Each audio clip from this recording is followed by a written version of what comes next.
Hello,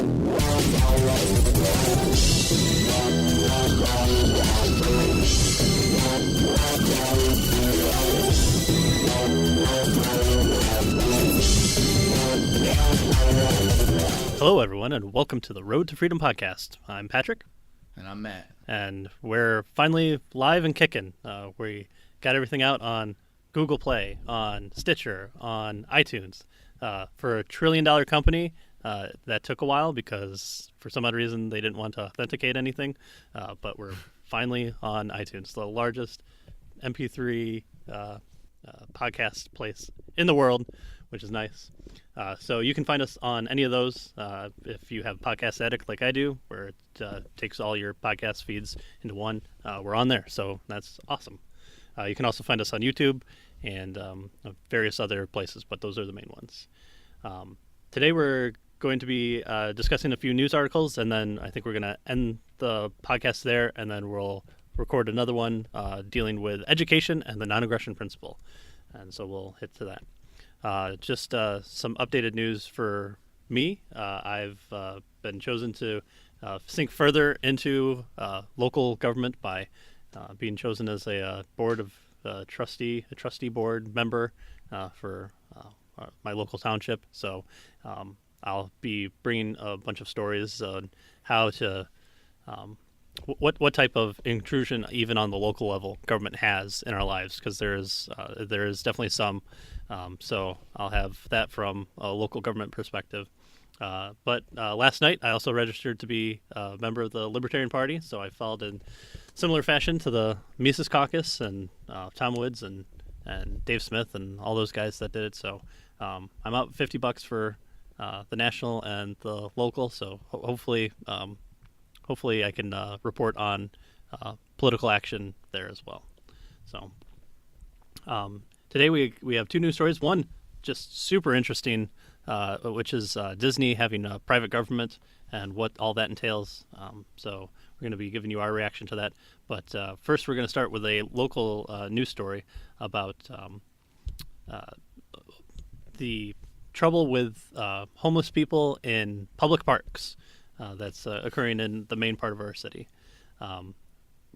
There was a proposal taken up by the City Commission of Kalamazoo on whether or not to, well, I guess it wasn't really criminalizing what was already there. It was kind of decriminalizing, but I guess there was issues with complaints of people going to the parks but having a lot of homeless people. And unfortunately, Kalamazoo is one of those places where it's a catch-22. It's got a lot of good services for homeless people, but at the same time, that brings in a more transient population. Both Matt and myself have interacted with people from Seattle, California. Chicago is a big place that we have because we're kind of in the pathway of Detroit, and even up from Florida. So we've had our number of experiences with homeless people, probably more so than most people. Yeah. So we figured we'd give you our reactions on this. What else am I missing from this news story? It was, the homeless people felt it was unfairly targeting them, because the biggest change that everyone was getting up in arms about was they make it, I think, what was it? Right now it's a misdemeanor to sleep in the park from, is it 9 p.m. to 7 a.m.? And they were going to change the times to noon or 8 p.m. to noon, but they were also decriminalizing it. So instead of making it a misdemeanor, it would have only been a civil infraction, which is still a fine of, I think, up to $200. But I don't think a lot of people were realizing that it was getting decriminalized. Not because most of the signs you saw for the people protesting were talking about how, criminalization's not going to help it, and I don't have $500, if I'm homeless and all that. But it's like no one explained the article very well. Yeah, well, that's true. And homeless people have nothing to do really but fight for these. So when you have a backlash, it's for people who both support the homeless and the homeless as well. So much so that they were even camping outside the city hall, which is fine to do. The thing here that I have kind of an issue with, decriminalizing is always good. It's always great, but they're still enforcing the rules based on the civil infraction, which actually decreases the amount of proof that they need to bring to court in order to prove. So instead of having beyond a reasonable doubt, because it's a misdemeanor, it's just a preponderance of evidence. So obviously they're almost literally getting blood from a stone by trying to squeeze homeless people that are sleeping. But at the same time, hey, this is the tragedy of the commons. This is what having a public park is. And I'm sorry, but it's in public. This is what your taxpayer money goes to, since it's owned by everyone. Everyone has free access to it. I'm unsure of how really to take care of the situation. And we're referencing this news story. One of the people that was arguing against the measure said, "Oh well, we need to not criminalize homeless people. We need to just take to figure out homelessness." I was like, how? How? Like, yeah, that's great. If we just get rid of homeless, we won't have an issue of homeless people in the park.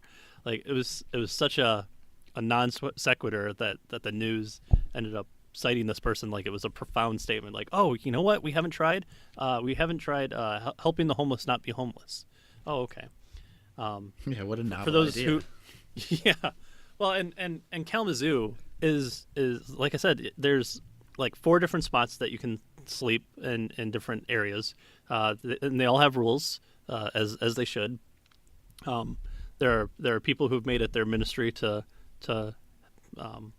help people through the transition of homelessness, then out of homelessness, and there's about 11 different places that you can go for a meal. To say that Kalamazoo is not a good place for homeless people is just wrong. Most of the issues occur within the homeless community themselves. You obviously have higher drug use. You have higher forms of mental illness.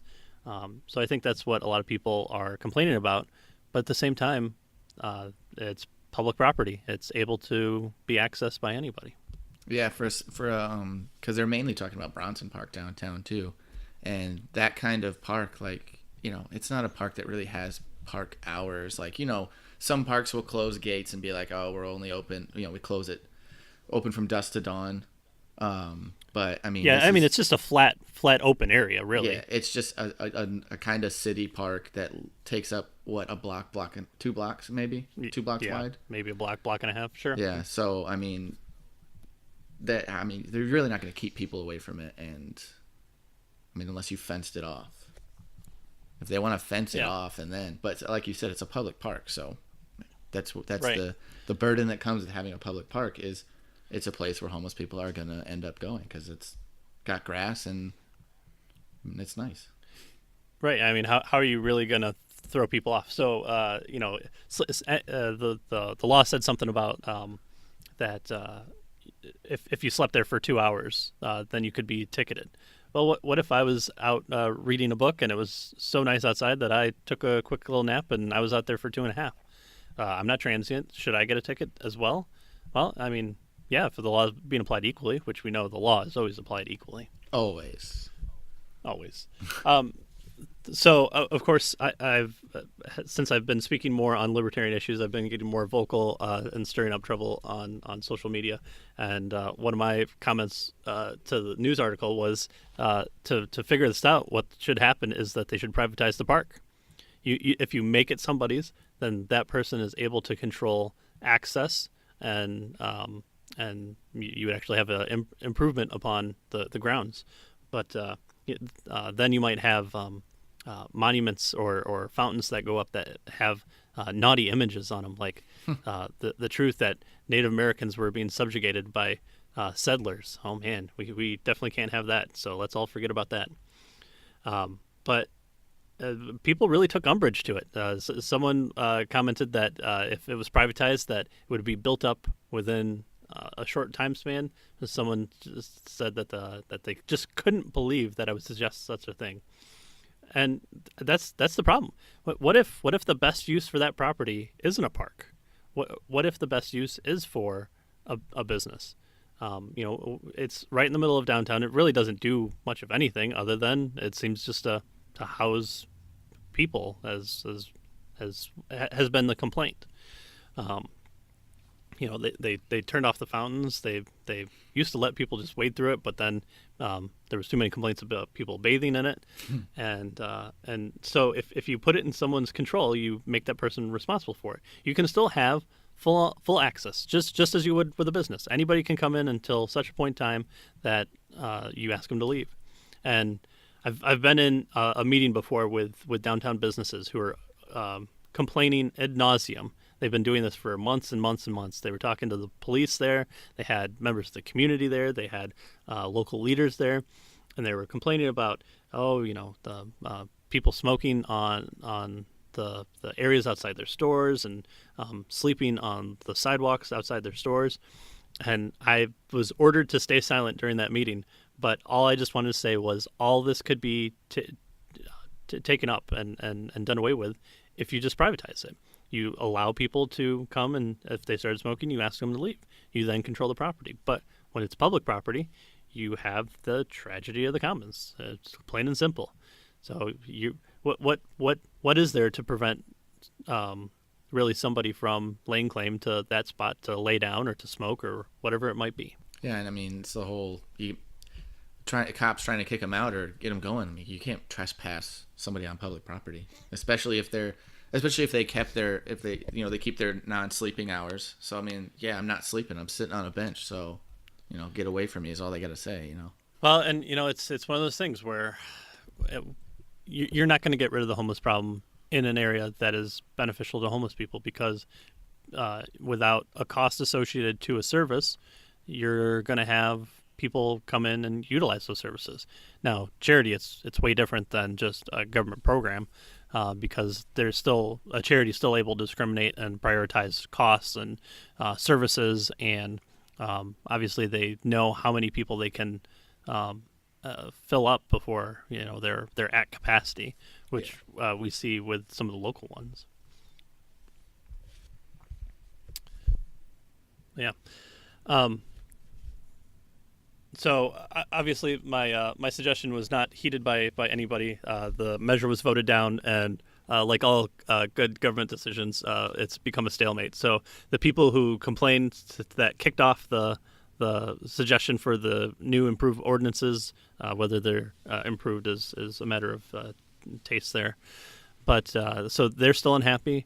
You have the homeless people who now feel like they're attacked. They're unhappy. The people who supported the homeless people, well, I'm pretty sure most of them were keyboard warriors and people who come out to speak against, but probably don't contribute to solving homelessness, as the one woman would say. And I just want to say, how many homeless people are you putting up in your house? Because that's the only way to defeat homelessness, is giving them homes.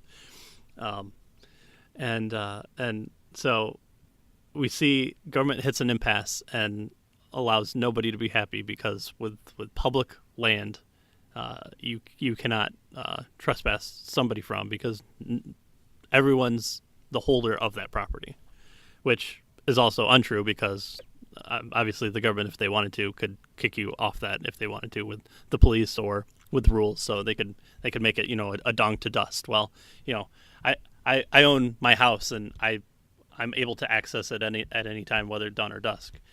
So it doesn't really make sense that those rules are in place for public land to be held as a time frame either. Yeah, I think going back to the decriminalization and everything like that. That was the most, I don't know, the funniest thing to me with all these people fighting against it. They're because their biggest, it really seemed like reading the article, their biggest argument was, that the government was trying to fix the homeless problem by criminalizing being homeless, when there is literally 8 pages of current sections pertaining to like the park and homelessness and everything like that. And I would say a good majority of all those sections would have been amended for going from misdemeanors down to civil infractions. Like the biggest one, like I said, the sleeping one, technically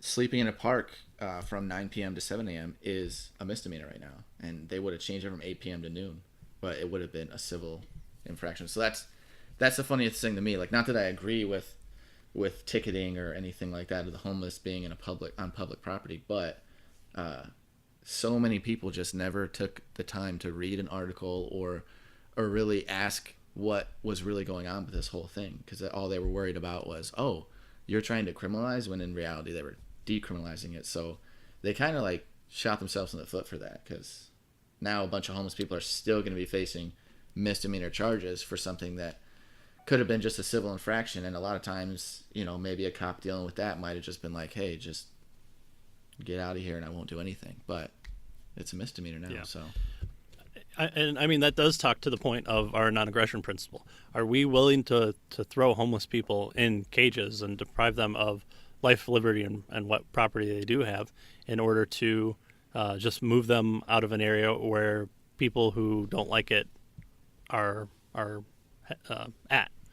So, a misdemeanor is jail time, it's court fees, it's fines, it's a clogging of the system, which isn't always the worst thing. But and then on top of that, you might not have the police actually enforce it. So, is it even worth having on the books if no one's enforcing it? Because we walk past that park almost every night, and every night you could find somebody in there, and you don't see the police, who sometimes have nothing to do at all, go through and do sweeps of it. All right, next news story. I found a really interesting article from Popular Mechanics that was posting this really interesting video from City Beautiful YouTube page.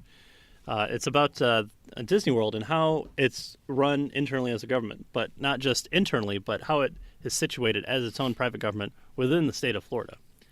The news article talks about and this is Disney World in Florida, not Disneyland in California, talking about how Walt Disney made some mistakes he thought when he opened Disneyland, and so going to Disney World, he really wanted to petition the Florida government to allow him to do more, and so he acquired 27,000 acres to make up Disney World for only $5 million in 1965, and once the land was secured, they campaigned for pretty much total control over the area.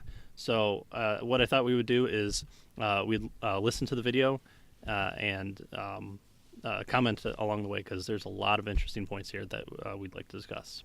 Walt Disney World is huge. It consists of 4 theme parks, 27 hotels with 21,000 rooms, over 30,000 parking spaces, shopping, water parks, and all of the backstage areas needed to run such a massive operation. Walt Disney World is set on 27,000 acres in Central Florida, roughly the size of the city of San Francisco. It's also the most visited resort in the world. Its impressive size and record-setting visitor attendance are amazing, for sure. But what might be even more amazing, especially to a city planning nerd like me, is the special district that gives Disney unprecedented control over its land and municipal services. This video tells that story of how the special district came to be and how Disney uses it to control its parks. All right, so I just have to pause here to make a quick comment. So here you have a massive land use.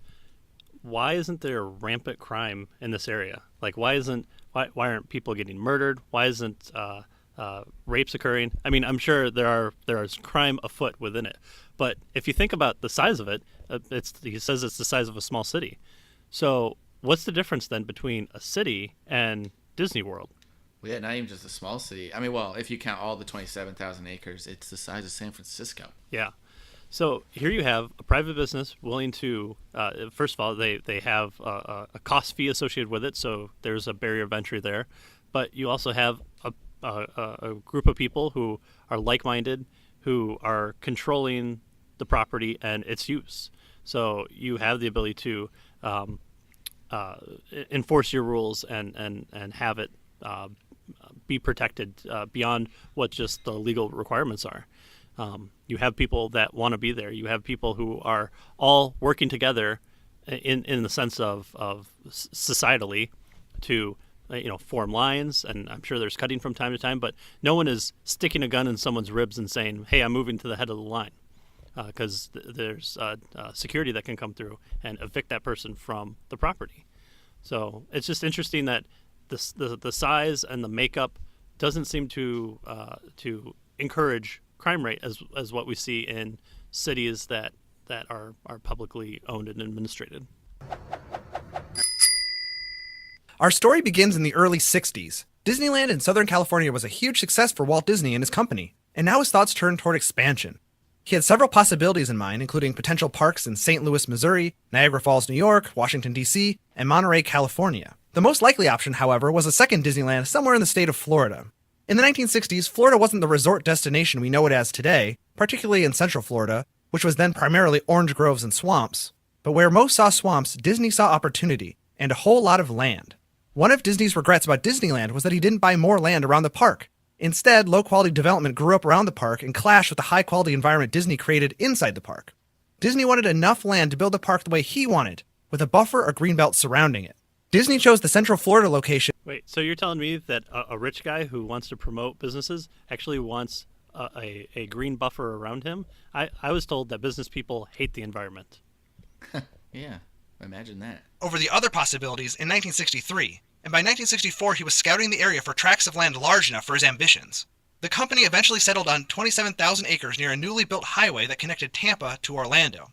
Disney did his best to acquire the land secretly, to avoid triggering land speculation that would increase the cost of the land. His lawyers in charge of purchasing the parcels had served in military intelligence during World War II and knew how to keep a secret, and they used several different companies, none with Disney's name, to acquire the properties. In the end, he was able to buy the entire area for a little more than $5 million, a bargain even in 1965. I'm going to focus on the legal and planning issues around establishing a large resort complex. It's really interesting, actually, in part because of how massive it is. First of all, the 27,000 acres spanned 2 counties, Orange and Osceola. The company worried about how each county would assess and tax the property, particularly in the early stages when only a small part of the property would be developed. They obviously preferred that the entire property not be taxed as if it was a resort, but as a primarily agricultural property with its lower tax rates. They also worried about other legal issues, like the possibility the property would be involuntarily annexed into Orlando, or how local planning and zoning ordinances would apply to the property. And what about the waterways that crisscrossed it? Would they have to be publicly navigable? There's clearly a lot of uncertainty around the city planning issues facing the property. Again, Disney's thoughts turned to Disneyland and the low-quality development surrounding it. So as a person who deals on a monthly basis with land use development like this, these are things that businesses have to contend with. And a lot of it's just the fact of it's land that is controlled by a government entity. Again, it's still, you're purchasing land from somebody else, most likely. But all those things that he listed had to do with publicly owned or accessible things, land use plans or land use developments, and businesses have already hard enough barriers to come in, and government just adds more to that. And I just do like the fact though that here you have swampland and a agricultural zone. And he's going to be able to convince people that it's not a resort but an agricultural zone, and it's just really interesting to see that what everyone else saw as swampland, it just takes one business visionary to come about and say, "I'm going to turn this into the happiest place on earth." Yeah, it's funny to when they were talking about how his lawyers got it and through companies with his name not tied to it, because they were worried about people trying to raise the prices just because they were like, oh, Walt Disney's trying to buy this, so we're going to charge more. A former military intelligence guy, if that's the military industrial complex post government work, I'm okay with that. Right. What Disney really wanted was control and the ability to do it right, to do it his way. Disney officials floated the idea that maybe Disney World property should be its own municipality. That way it could control its own planning and zoning and its own taxation. The company wouldn't be beholden to the politics of 2 county boards of supervisors. The only problem was that there wasn't a lot of precedent for a corporation founding a municipality. They would need the approval of the Florida legislature to create a special district. Now, special districts were then and are now a fairly common form of local government, even though they fly under the radar for most people.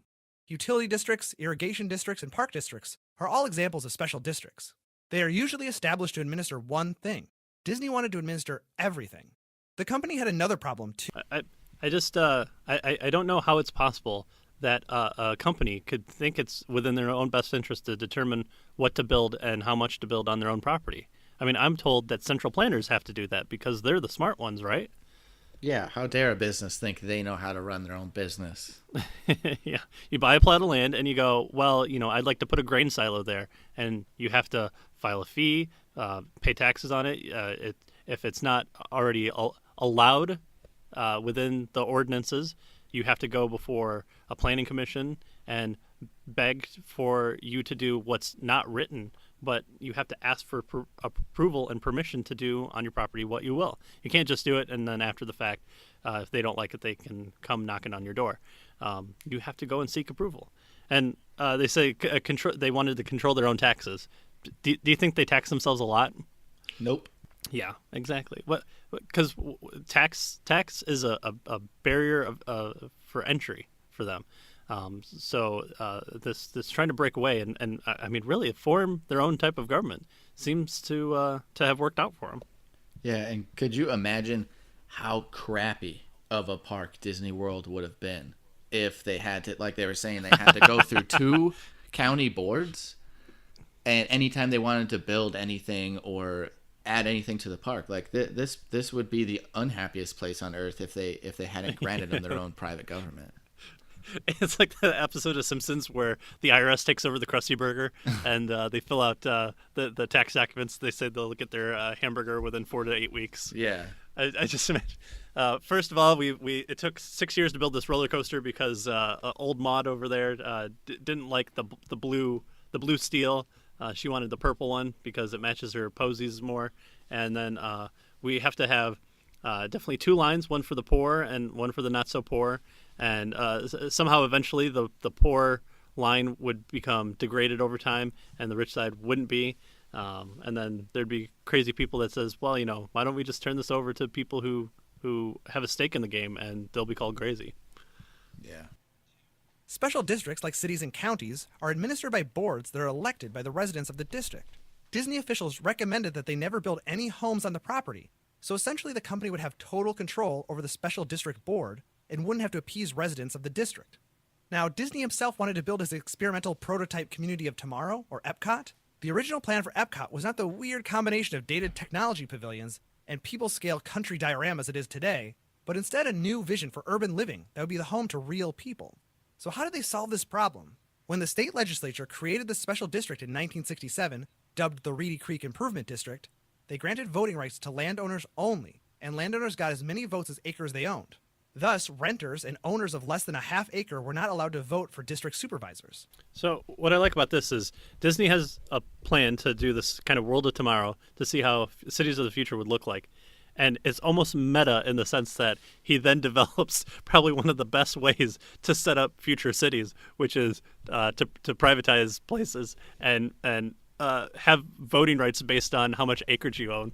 But unfortunately, we tried that with land ownership back in the day, and it was called a racist policy. Yeah. Florida State Legislature granted the company the extraordinary control it was looking for as well. These powers included land reclamation, water and flood control, waste collection and disposal, pest control, fire protection, issuance of bonds, land use, and building regulations. Whoa. They gave control up of all those, and of course we know that Disney has failed completely, and that's why we need the government to be able to have waste collection, disposal, and issuance of bonds, and building regulations, and land use, and fire protection, and land reclamation. All those things couldn't possibly have been solved by Disney. Right? And I mean, wouldn't we already have seen the great Disney World fire where it all burns to ashes because some private company took over the fire department and then sat there and said, no, we don't feel like putting that fire out. That's what happens, right? Yeah. Oh, wait, that's Disney World's definitely still there. It's never burnt down. Oh, imagine that. Yeah, exactly. So all these things, when a plan is brought to me from a business, and unfortunately I have to be a purveyor of it, but I'm always there on the side of liberty. These are things that the municipality can impose upon a business instead of just saying, figure it out yourself as long as you don't hurt any other properties around you. There's money wasted, taxpayer money wasted. There's not arbitrary rules. It's not quite arbitrary, I'll say, but there are requirements imposed upon businesses where it might not always be in their best interest or what the best type of use is. So if you think of like water and flood control, well, you have to have a drainage field. Well, what if I want to collect the drained water and feed it back into the building for use for coolant or what have you? Well, nope. If the planning commission says that you have to have it go to a drain field, then it must go to drain field, or you can find somewhere else to go. But here, Disney has taken care of it. They were able to find a way to do all these things that we're told are almost exclusively government centralized. Yep. And I haven't heard. I mean, I don't hold me to this, but I haven't heard of Disney World flooding. So I think they're doing a pretty good job. Yeah, and in a place where you have hurricanes and tropical rainfall, it's only grown larger since the 1960s. And yeah, I mean, you had Chicago burn and light on fire, but you've never had that with Disney. Yeah, London burned. Yeah, and people always say that Disney World is like the cleanest place on Earth too. So. Yeah, there are literally videos you can watch of custodians using a wet mop to draw a Donald Duck caricature on the cement with the water. I mean, the place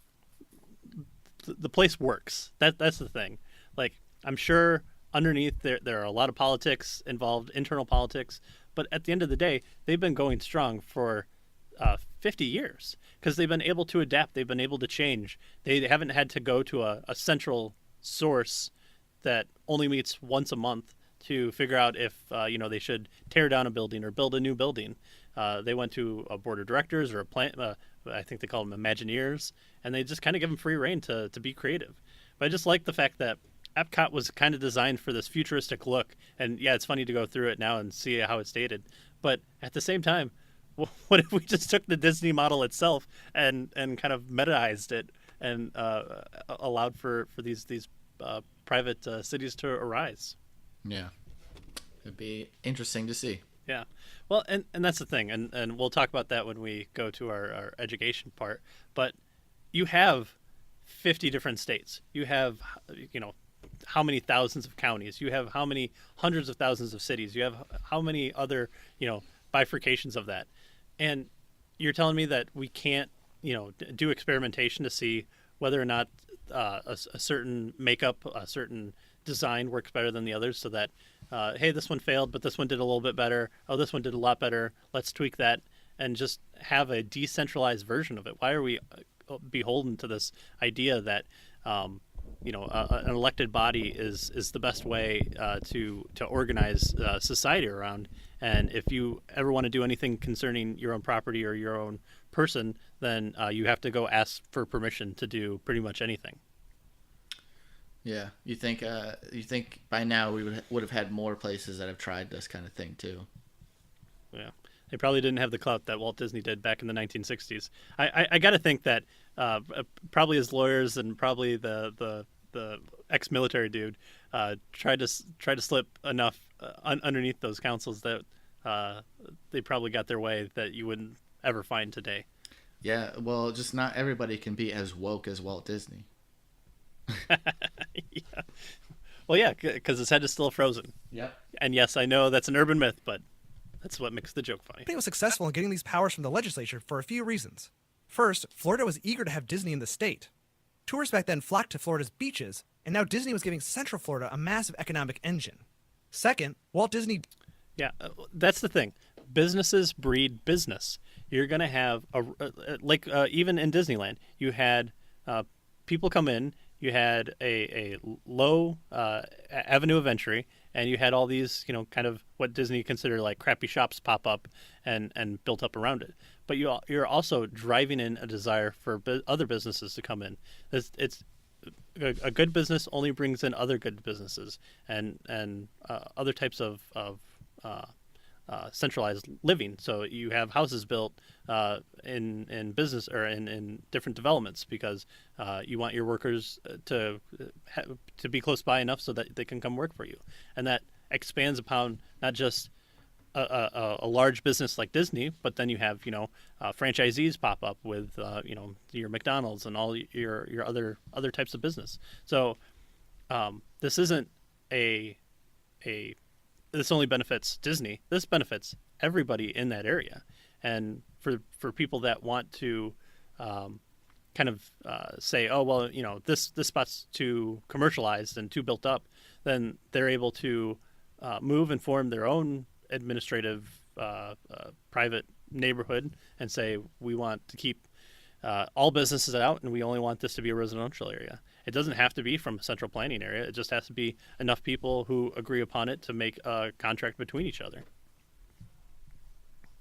Yeah, and the Central Florida and Orlando, like they wouldn't be anything what they are today if Disney hadn't moved in there and built up this great private government in the middle of nowhere.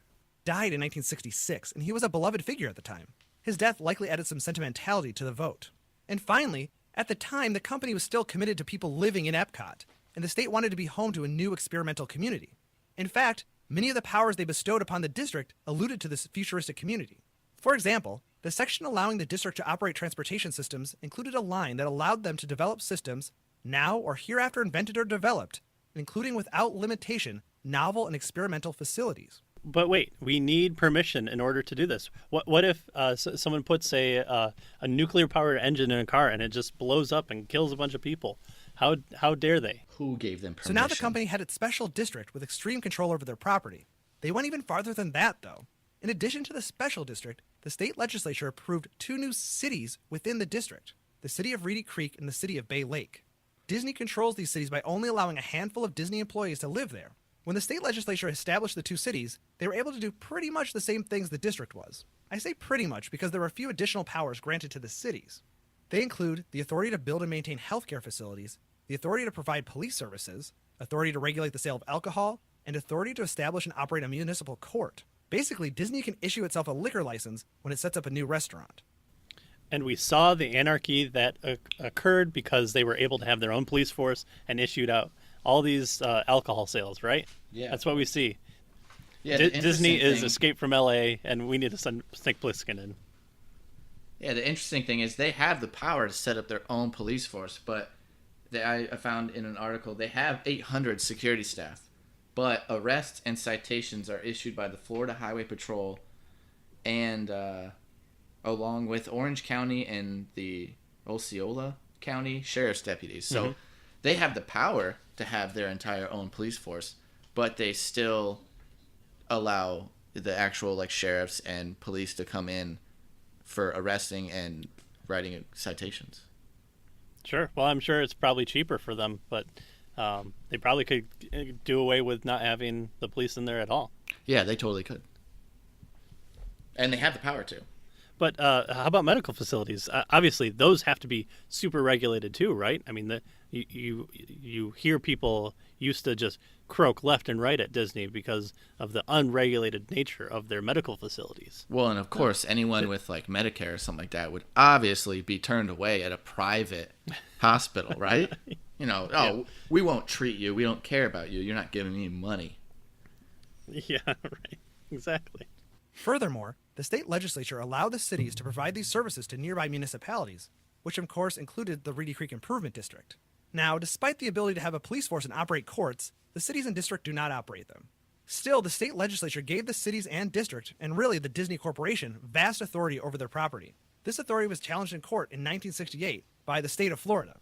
Yes, the state actually challenged the powers they gave Disney in court, and Disney won. But wait, I thought the state didn't make mistakes. They knew full well what was being asked of them, and they just gave up power. And once they realized, oh wait, we don't have that much power, they went, oops, now we need to sue them and take them to court. It's probably because they realized all the tax revenue they'd miss out on too. Exactly. They probably thought it was going to get built up just like Disneyland was, And yeah, it did drive in a few businesses here and there, and that's what they'd really get their tax money on. But we really want them to come instead of going to Washington D.C.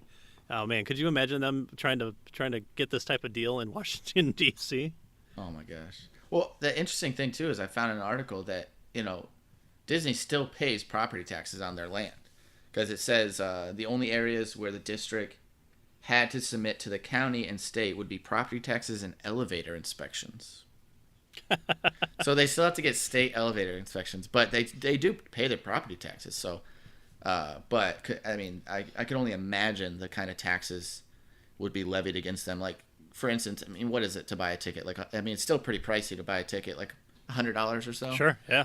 But Probably. I mean, the amount that would skyrocket if they wouldn't have been their own private government and would have had to pay all these taxes in two separate counties, get a board approval. So not only would the park be crappier, but it would probably almost, I mean, this is just guesstimating, but it'd be way more, maybe double, I don't know, depending on how much taxes they have to pay. Disney actually wanted the case because winning the legal challenge provided them with legal finality. They had the legislature's approval and the courts confirmed it. The Reedy Creek Improvement District and the two cities weren't going anywhere. Through the special district, Disney has built transportation, water, and stormwater infrastructure and provided many necessary services, including fire protection to its guests and cast members. Sure, the company doesn't pay taxes to nearby counties, but it also doesn't expect them to provide any services. And I think that's the key part that I liked about this guy's presentation. They didn't expect anything from it. Allow people to opt out. Don't make me pay Social Security tax or force my employer to steal from me for you like a common enforcer thug. Allow me to opt out, and I won't expect anything from you, please. Yeah, that would be nice because, I mean, that would mean on your own private land, you could just be like, no, I opt out of all these things. I don't, if my house starts burning, I'll put it out. It's not, the burden's on me. And now I don't have to pay taxes for that. Or I will police my own land. Someone trespasses on my land, I'll write them a ticket in the court of man. Yeah, I mean, you can take that to arbitration. You can. I mean, it's how it works today. I live in a developed area that is a private neighborhood, and it's not like the terrible HOAs, but it's a group of fairly like-minded people who kind of have a live let live attitude, and we come together and we're pooling money together to rebuild our road. So again, it's another thing that, of course, we have to have the government to do. Except, like, even with the fire protection thing, I'm sure their insurance company would require it. It makes no sense to allow a building to burn down. So this idea that the rich don't care about people, I mean, you have to have people come to your development or your amusement park. They pay money, and you use that money to further develop and live and pay people and be a CEO and all that. So it's a benefit to protect your property. Yeah, and I think that, I mean, like, the interesting thing with you said, like, where you live, you're pooling together money because your HOA or whatever owns the road, right? Right, yeah. Yeah, so it's nice that, like, you have a big pothole. You just have to go to your neighbors and be like, hey, guys, let's just pull some money together to patch this hole real quick. And you can get it done that quickly. Or if you hated it that much, you could just patch the hole yourself if you had all the, if you had the money. Yeah. But I wouldn't have to put a domino stamp on it like Domino's has. Yeah, with public streets and everything like that, you're going to have to go petition the government, and then they're going to tell you, oh, well, we've got enough potholes, we'll get to it. We'll put it on the list, and it'll get fixed 20 years later when the road has, 18 more potholes in it. Yeah, and you're going to have a local municipality argue with the county that it's their road. No, it's your road. Oh, this type of road needs to be fixed immediately because it's a failing road. Well, no, it's not that bad. It shouldn't be a failing road. But you need to give us money in order to help us out build this road. Well, you need to put forth 70% for us to give you 30%. So it's this bizarre understanding of what actually fixing is. And especially here in Michigan, we know the roads are terrible. Why is that? Well, it's because they don't care. Yeah, it's an ongoing joke about Michigan roads. Like, there's the videos where people are driving from, Indiana or Ohio, crossing over the border into Michigan, and they're on smooth roads, and then all of a sudden it's just pothole, pothole, pothole, you know, bump here, bump there. Which I noticed the other pure day. Michigan experience. The other day coming back from Indiana, at least on Highway 69, they have now paved the first few miles into Michigan. So they're deceiving you. They're like, oh, welcome to Michigan. Here's nice roads. And then you get a couple miles in, and it's back to the crap roads. Yeah. Well, and how long did it take for them to actually fix that? I always say that the was it 131 in Jackson has been under construction since I've been in college. So that was like 15 years ago. So I just don't believe it's ever not been out of construction. You mean 94? 94. Yep. Yeah. Yep. Yeah. I know. I've driven there because my parents live over, and my sister live over near Detroit, and I've driven that route quite a few times now in like the past year. And unless it's winter, you see the orange cones everywhere in Jackson. They might move, you know, a football field at a time per year, but you know, they're always working on it. Yeah. Well, and working under a contract with the government. So there's no real big incentive to go quickly or to minimize loss because you have the government as your bankroll. Oh, yeah. So you've agreed to a contract that says, hey, you pay us, you know, $30 million and we'll get this done. Okay, approved. All right, well, there we go. Now, there's no incentive to minimize costs. There's no incentive, other than the fact that you would possibly get voted out. But how many people vote people out based on one issue like overspending on roads? Nobody. Not a lot. This arrangement really seems like a win-win-win situation. The state gets a massive economic development engine, the counties don't have to regulate and administer the resort, and the Disney Corporation gets to fulfill Walt Disney's vision of a resort built with total corporate control. The company never built Epcot as Walt Disney dreamed it, but they did build a community called Celebration on district land in the 1990s. The company de-annexed the land from the district, so Celebration residents wouldn't have any control over the resort. And so we know that the Disney Corporation has enslaved those people, and we really started this podcast to cry out for those slaves that are being held under the watchful eye of the Mickey Mouse. Yeah, didn't you know they're not allowed to take their costume helmet off while in the park? They have to wait until they get to the back. Oh man. I mean, where are these evil overlords? They should rise up. They have complete freedom. They have the ability to jail people. They have the ability to control their medical costs. They could experiment on these people. They could cause people to be beholden to only using Disney dollars. I don't know. Do they still do Disney dollars? They did back in like 1986. No idea. Yeah, they have their own currency. I mean, it's probably currency that's actually worth something instead of just randomly printed up fiat money. Yeah. The thing I thought I forgot to say for the last part was when they got finality, when the state challenged them. It's kind of funny too because by getting the court to uphold Disney World having their own private government, it's also set up a precedence. So if another corporation or somebody down the road wanted to try this, granted it would probably be a lot harder, but they could make the argument of precedence that since the government allowed this to happen, then they should allow another corporation to move in and do the same thing. Which again kind of does prove the point of what we started this podcast for, is that here you have a corporation that encouraged probably 5 to 18 people from 2 different boards to give them the ability to do so. And it doesn't seem like the state of Florida really accepted that until the end when it was found that everything was done legally and in order. But if you get 8 to 18 people on a board, this is the type of experimentation that we can accomplish. It doesn't have to be a top-down federal system where we've changed, the 32nd Amendment to allow for the legalization of drugs. We can just do it. We can do it at a local level. This is where it should be done. Because hey, this could fail. Like a perfect example, Epcot was a failure. It was outdated. It didn't open correctly. Disney has made mistakes before. There's that that water park that I forget that I always love watching urban exploration videos on, where you can go to the water park and it's all overgrown and stuff. So yeah. they've had failures as well, but that's able to be mitigated against an already thriving business, and that's just the nature of business.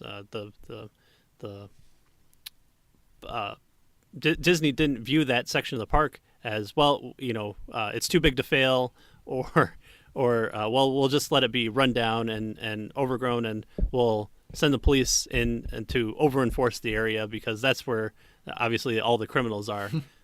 So businesses do fail, and libertarianism is always touted as this utopian dreamscape that we all have. But libertarian is the complete opposite of that. Libertarian is not afraid to say, hey, we don't know the full-on best system, but let's do a lot of experimentation, and let's have people have the skin in the game and not just randomly do whatever suits people. Let's have an economic understanding of things. Let's have a social understanding of things. Let's have an educated awareness of the subject we're talking about, and let's do experiments to see what is the best model. And we see that in businesses all the time. We see that even within families. But when you have government, it's nope, this is the way it must be done, and it takes a large sweep to have to kind of build up momentum to make a change, especially if it's somebody's pet project. In government, a pet project can be a boondoggle, the bridge to nowhere. Your cousin Vinny gets the government contract. But with businesses, if you operate in a completely free market system, this is where you could thrive, and it's also where it could kill you, as far as the business, not you personally, unless you are so invested you jump out the window. Yeah. But I just love this video because it should have gone wrong. Every time I suggest within an open meeting at the township that we should privatize our fire department, I'm looked at like I've got a second head. But Disney's done it, and there are ways to do it. We just have to have an agreement that we can do things better when people hold on to their property, are able to do what they want with their property without encroaching upon another person's property or freedom. And if we just go out there and experiment and not be afraid of all that stuff being taken away from us, because you built a tool shed, but you didn't get a tool shed permit, so now you have a lien on your property. Yeah. But it was just a really interesting video. Yeah, and I think the interesting thing about how they did end up having residents living in an area, but they annexed it off so they couldn't hold the power of the landowners and being able to vote on things. Most people would look at that and think, oh, what an evil thing to do, like these people live in that area. But again, like the company and the board of directors decided that, like, yeah, we'll have people live here, but we don't want them deciding on what's best for the company. And so Right. Fast forward, Disney World's still doing pretty good. I'm sure those residents are living in a really nice area. Probably property. I don't know about their taxes are probably a whole lot lower than the people that live outside in those dang public governments. And Disney World's still turning a profit and doing good and putting smiles on people's faces and not burning down to the ground. Which we know should be happening any minute now. Yeah, that, or people should just be dying left and right in fires because private firefighting companies they just don't want to save lives. That's what people have said. That's what I've had people tell me. Well, not if it costs too much money. Never. Yeah. Oh, that's going to cost me too much money. It's not like ambulances cost too much money. Think how bad PR that would be if that got the case. You wouldn't have people go there. You wouldn't have families bring their children because it'd be too dangerous. And on top of that, you have the insurance company probably saying, no, you need really good fire protection system because we don't want to pay out a claim of a 30 person family on 6 different floors being burned alive, because not only do we have to pay to pay Disney, but we have to pay for each of those families, and then anything found negligent, we have to have a lawsuit for. Yeah, so it drives good business, because unlike the idea of Keynesian economics, which is this top down mentality, prices are determined by the consumer, and that's not only a monetary price, but it's also kind of a societal price. It's, hey, if you go to like a haunted house area, you go to a kind of a shady one, and you have the understanding of, well, if this place burns down, I'm kind of in an area where I understand that I'm in a giant hayfield. Okay, so you have a risk that you've assessed, and you decide whether or not it's safe. And obviously, they do what they can to mitigate any fires from occurring. But if you go into a building that says, "Hey, we're gonna trap you in here," that you either have to follow the path forward or follow the path backwards, and you look overhead and you have a full-on fire suppression system, you go, "Okay, I feel a little bit more safer in here than I would in a combustible field." It's making those judgments as an informed consumer. And going back to like the homeless criteria, where you said that people didn't even read the bills that they were looking at, that they were criticizing. You have people doing that and voting, but when they vote with their own movement, with their own body, as long as it's not hurting other people, they're more informed about that. But you don't have to be that way to be a voter. You just should go out and vote. And I see all these people, especially during the primaries. I don't care who you vote for, just go out and vote. No, don't vote if you're not informed. Maybe you don't vote at all. It's one of those odd things where it doesn't register to people that those two things are completely opposed to each other, but we think it's the same. Yeah. Like I say too, with the whole making things private, I mean, the upside there is it's a private company. Something goes wrong, you've got an area to point the blame at. You can narrow it down to, hey, Disney World did this and caused this thing, so they're the ones to blame. Like you don't have to worry about, it's just, oh, well, this government thing didn't work, so we need to file more money into it to make it work now. Like, no. Yeah. Disney World or this private company, whatever, did something wrong, and now we can blame them and not use this private company anymore. So, yeah, you should definitely check out that video. We'll leave a link into the description, especially on the Facebook and Twitter and all the other ones that we post at. Speaking of which, we also have a Twitter, which is @road_2freedom. And then we also have a Facebook page, which we started a group for discussion. So you can join us there on Facebook as well until we get shut down because we're too conservative, I guess. But hey, it is a private company we're using, so they have the right to shut us down. Yeah, we shouldn't have any say as consumers of that product what should happen on a platform that we utilize either. Right. Correct. We'll just make our own platform. All right. Well, I mean, it's possible. It's already starting, and everyone thought MySpace was the way to go until Facebook came around. So maybe we should go back to Facebook or MySpace. MySpace, I don't think ever banned anybody. No, Tom's not back there in the day, anymore, though. Yeah. Well, how many spam bots did you have that all the sexy women wanted to get a hold of you, and when you're 15, you're like, oh, maybe that's real. Yeah. The silver age of the internet. Oh yeah. All right. Well, that's it for this week's episode. We'll have another episode probably either later this week or sooner to discuss the non-aggression principle as it relates to education. Should be a good one. Yeah. So as always, live radically and live free. And privatize it.